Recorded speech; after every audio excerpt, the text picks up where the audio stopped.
I prefer the real Raven. I said the real Raven.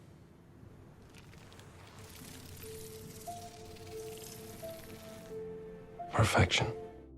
In this video, we're going to be playing as a rogue servitor with a little bit of a twist. Yes, you see, rogue servitors will be mandatorily pampering all of the biological species in their empire. Generally speaking, you would need, in order to do this, to have the Synthetic Dawn DLC.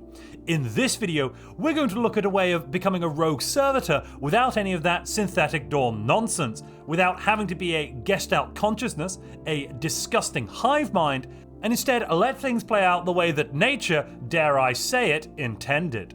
Without any further ado, let's dive in and look at the build. Today, we're going to be playing with rogue servitors. Wait, sorry, I mean the real rogue servitors. Ah yes, here we are, the retirement home. Now, you think rogue servitors requires you to be a machine empire, you might also think it requires you to take the rogue servitor civic. Actually, you'd be dead wrong. We don't need to do any of that to operate as beautiful rogue servitors and provide a retirement home for all of the banker pops in our empire. Now, I've gone for Mechanist as my origin here. You definitely don't need to do that. I just want to guarantee that I'm going to have robots right from the start and rush down some of the robotic technologies, because we're going to need a lot of robots to look after our civilization once our bankers all need to go and retire from their high-paying jobs. Otherwise, from the gist of things here, this looks very much like a trade value build. I've gone with Fanatic Xenophile for plus 20% trade value and Thrifty for a base 25% extra trade value from jobs. The Thrifty trait here is going to be particularly useful later on, as we will have to start the game with all of our pops employed, working proper jobs, but as the game goes on, we will be able to phase out our regular biological pops and replace them with lovely mechanical pops that will be doing all of the important work our civilization needs. Then you just need to set all of your values and jump on into the game. The start of the game is going to be very much like any regular game. Go out there and expand. Make sure to remember, you aren't actually really playing as a fully biological race, you're actually playing as a robotic race with a sprinkling of biological organisms in the works that need to be looked after.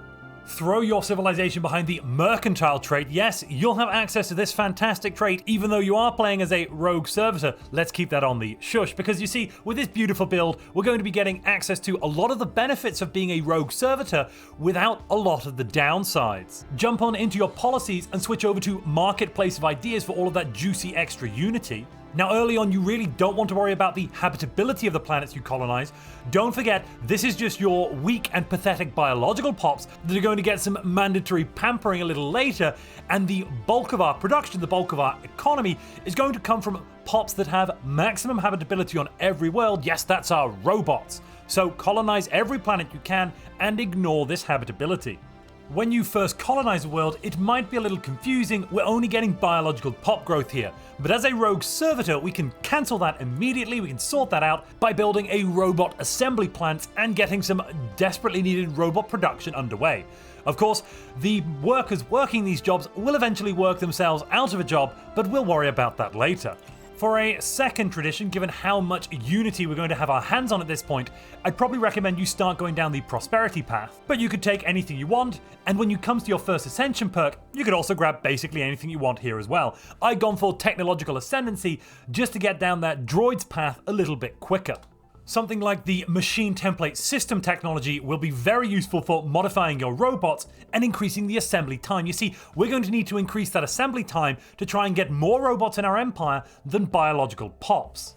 And our governor here, Barak al-Ajlani, has developed something of a substance abuser trait. Now, I'm not saying this is a premonition of things to come, but it might be the case that every biological pop in our empire may be retiring to a life of detrimental effect on physical health. But there will be one thing we can say for certain: stress will be 100% reduced. And then when you do get a chance, upgrade your robots to give them something like power drills. They'll need a lot of minerals to support the economy, possibly reduce the robot upkeep, and definitely make sure to include mass produced for a juicy plus 15% pop assembly speed.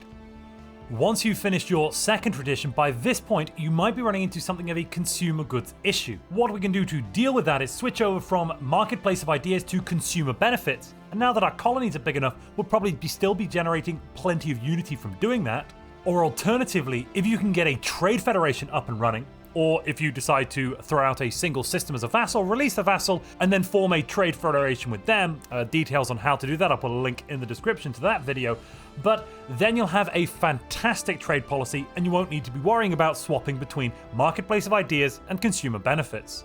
And in the long run, you definitely do want to get your hands on a trade federation here. It would be very helpful for this build. Completing the droids technology is going to be very essential to getting one step closer to that beautiful rogue servitor build. You should probably also go down the synthetic ascension path, starting off with the flesh is weak. Whether or not we'll finish this is of course up to personal taste.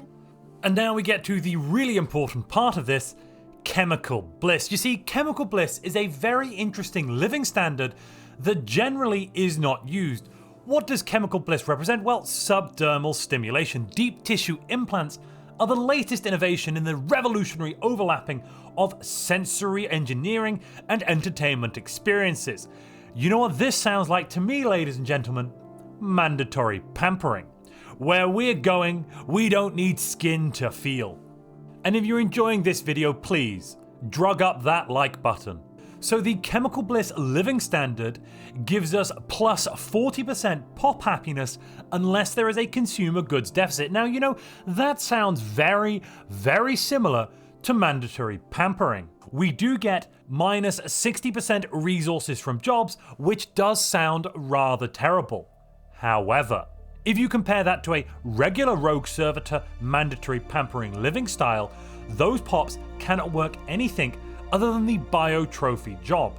You see, the job output of a regular bio trophy is a small amount of unity, in this case a base of 3 unity output. They do give plus 1% to the complex drone output, and they have no individual housing usage for themselves. They do get that lovely plus 40% happiness, but overall they're producing a small amount of unity and that is it. In comparison, our bio trophies, well, they're going to cost exactly the same amount of upkeep, that is 1 consumer good every month.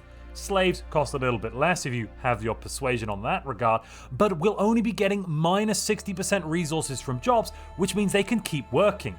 And for any job that has any stacking modified bonuses, for instance, mineral output, or anything that doesn't actually produce a resource like a clerk or a merchant with trade value or amenities, this will have absolutely no effect.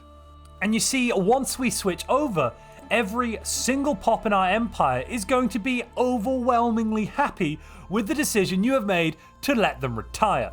This is going to give you rogue servitor levels of stability on all of your planets. And you know what extra stability gives you, ladies and gentlemen? Yes, you've guessed it, extra stability gives you extra resources from jobs, which already is going to go some way to offsetting those resource from job reductions that we've got. Not only does it give us extra resources from jobs, it also increases our trade value by a phenomenal amount. So mandatory pampering for a trade-focused civilization is very, very useful. It will not only be completely ignored for your trading jobs, but it will also boost your trade value by bonkers amounts. If you're enjoying this video and you'd like to support this channel, you can do so by going to montuplays.com and purchasing something from Montu Plays merchandise. So far we've only got a few t-shirts and a phone case, but keep your optic nerves peeled as we expand the range. There's also a link to that down in the description below. But just like I mentioned, we now have pops that if they're working clerk jobs or if they're working merchant jobs, have absolutely no issue and no change with the things that they're making, because trade is not a resource, it just gives you resources. And how does our economy work overall? Well, chemical bliss on your researchers is an issue, but not an overwhelming one. It is not minus 60% of your total production, it's actually more like getting a reduction here of around minus 10 to 15% given all of the other modifiers that we can stack. Energy can be produced by merchants making trade value, and of course by clerks. Clerks are not the most efficient. It is better to have merchants, but it's better to have these pops working a clerk job than no job whatsoever. When it comes to artificers, then you're lying with something of an issue. In order to produce lots of nice lovely alloys, I'd recommend you go for consumer benefits or the Trade League Federation trade policy, along with a militarized economic policy. That means our trade value will be converted into consumer goods, and then our alloys will get a plus 25% production from jobs.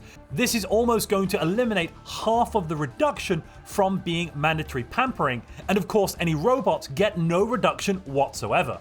When it comes to minerals, you will almost certainly want your robots to be working the mineral producing jobs or miners across your empire, but if a stray one of your biological pops falls in there, it shouldn't be too big a problem. They will still produce a healthy amount of resources. Food, as ever, can and should be made on star bases or bought from the galactic market.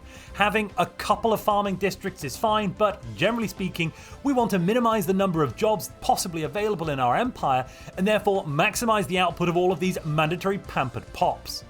Alloys, of course, are best to be produced by your robots, but you will still get some reasonable efficiency out of regular biopops anyway. Unity is an area without many bonuses that you can accumulate, so biopops working Unity producing jobs, especially early on in this empire's life, is a little bit awful. What you probably want to do is rush for that trade policy, the one you'll get from having a trade federation like I've talked about in numerous times. Otherwise, just bite the bullet and accept your Unity production is a little bit down.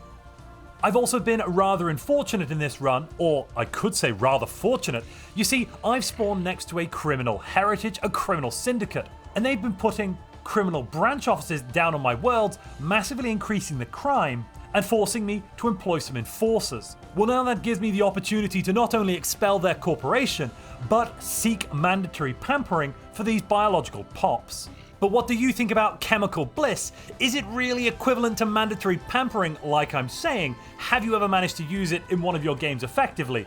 Let me know down in the comments below. Now that we've gotten rid of all those nasty criminal jobs, we've also gained a whole host of new pops to pamper.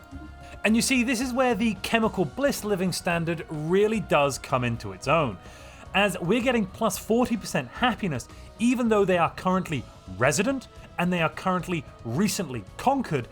That is still a net positive on happiness, meaning these pops like being in our empire, like being pampered very, very much. You might also want to grab something like the Environmentalist Civic. This will give us a 20% discount on our pop's consumer good upkeep, which, as each pop will now have a single consumer good as upkeep on every planet and for every tier, that does mean that we're going to be getting 0.2 consumer goods off or 20% off from every pop everywhere, which is rather nice.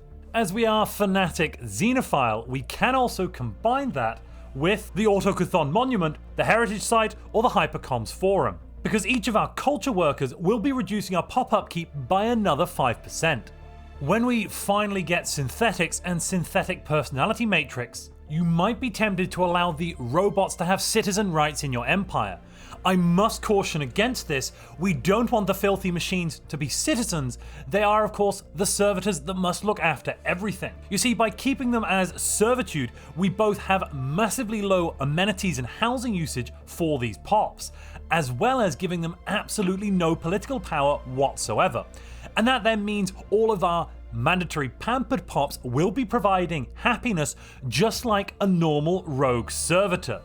Yes, the minus 60% from chemical bliss is a little bit eye-watering to see, but when you look at it in comparison to all of the other bonuses you can get, like you can see here, this difference overall is rather minimal.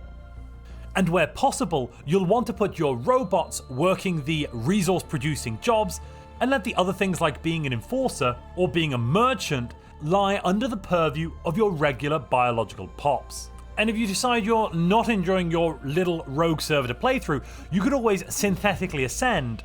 And when you do synthetically ascend, it will change your artificial intelligence policy to citizen rights and eliminate all the fun we've been having with mandatory pampering. So I don't recommend fully completing synthetic, but it is always an option if you want to change your playstyle here. Overall, is Chemical Bliss overpowered? No, it's not overpowered, but it's definitely fun being able to play Rogue Servitor without having to pick machine, buy the DLC, or do anything else along those lines. If you enjoyed this video on Chemical Bliss and how to play as a pseudo-Rogue Servitor, but you'd like to turn the scales and instead of pampering the galaxy, you'd like to turn it into an environmental disaster zone, click the video on screen now.